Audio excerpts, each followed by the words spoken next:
Aaron, what were you going to say about? I was just going to say, in Brienne's group, React 19 has over 30,000. It's one group has over 30,000 seriously injured individuals with COVID-19 vaccine. It's unbelievable. There's a term that came up in that last video, MIS. You were all referring to. What does that mean? So it's multi-system inflammatory syndrome. Basically, it's an overrun of the body of the cytokines, and it's fatal in children. The first time that it popped up was from COVID. And so, yeah, we're going to dig into that and establish very clearly with Peter Marks that this happens from the vaccine too. Wow. Well, that comes up in a video. Let's take a look at this.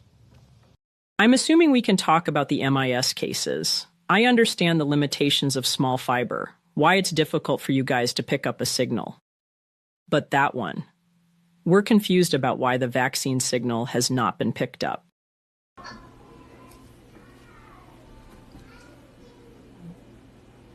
Do you mean from why there's not this?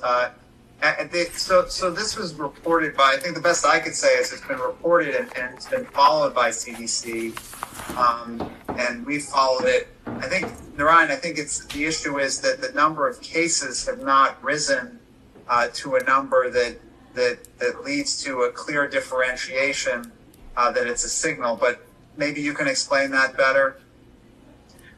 With a novel disease that didn't exist before COVID, how many cases would you need? Well, it's a symptom complex of things. I think that's the question. I think obviously we need to figure out what's going on there. So it's just I don't know what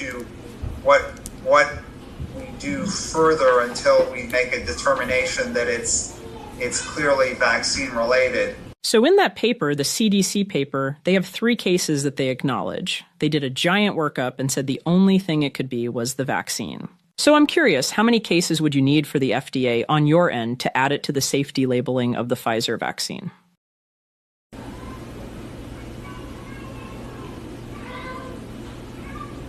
It's a reasonable question to ask, and we generally look at number of cases over the denominator of doses given, strength of associations. It's something I think we can go back and I'm happy to go back and discuss it with our team again. I want to go back to the MIS. Last time we had asked how many children or adults need to be diagnosed with that from the vaccine before it would make it to the safety label, and you promised to get back to us about that. Do you have any updates with that? My understanding is MIS did not exist before COVID, so the incident is 0, to be expected, unless you had COVID. And you had a CDC study published in The Lancet in February that clearly defines multiple cases, primarily in children who had MIS, that they deemed they could find no cause other than the vaccine. So yeah, again, there's that case study. I think there's about 20 cases where there's some question about what's going on, and in the absence of having some better way to figure out what it is, there's not a definitive association that our folks feel warrants putting on the label. I'm just telling you the consensus of CDC and the FDA experts. When you go into the results, there are 3 children who had the vaccine, but didn't have blood work to confirm that they had, anti-spike in their body. So they were excluded, which I would argue is inappropriate if you knew they didn't have COVID, and you knew you got the vaccine from a physician. That seems odd. But even so, they had another 6 children that they said never had COVID. They don't have an anti-nucleocapsid antibody.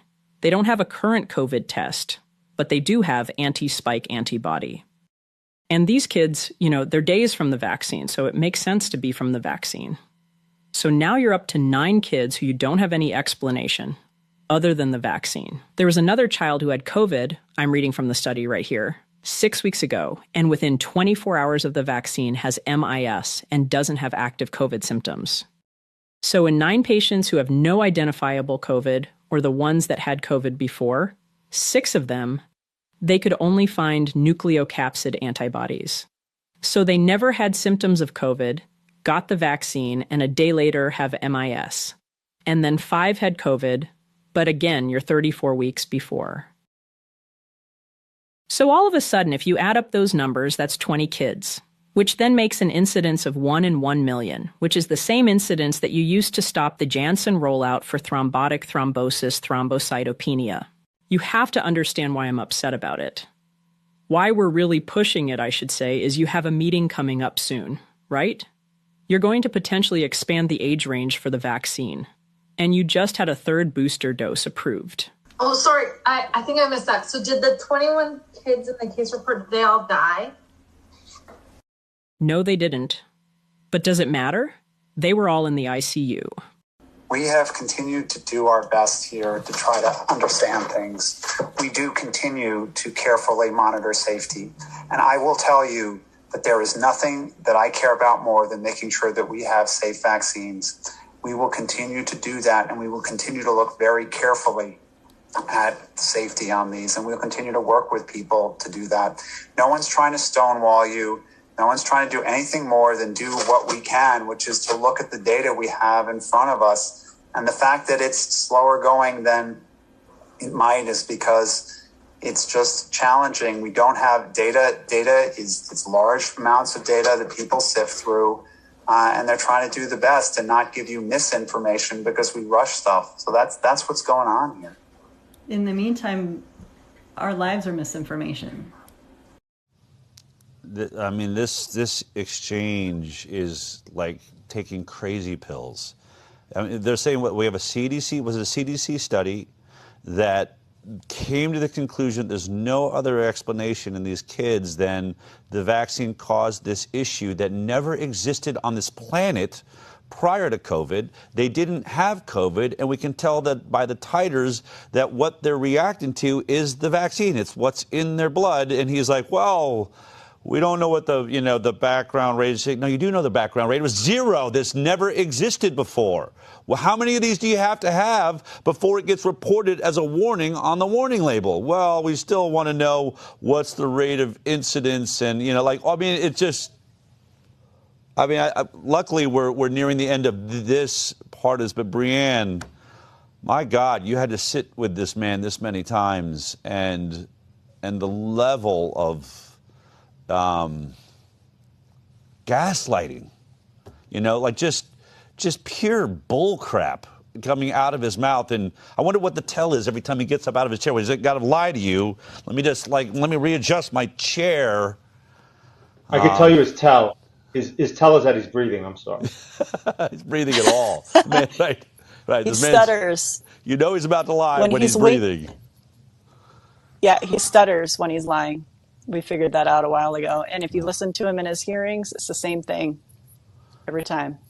It's really amazing. And, but at least he wasn't denying what was happening. He's been fully forthcoming with all of us. We just wanted to make sure that everyone recognized that no one is denying this. No one here is denying what's going on here.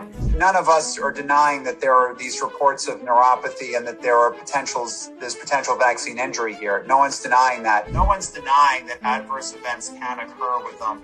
We just need to understand them. They continue to query the various databases for neurologic adverse events, still have not seen a signal. That's not to say no one's denying it. That doesn't mean that any given individual might not have had something related to the vaccine.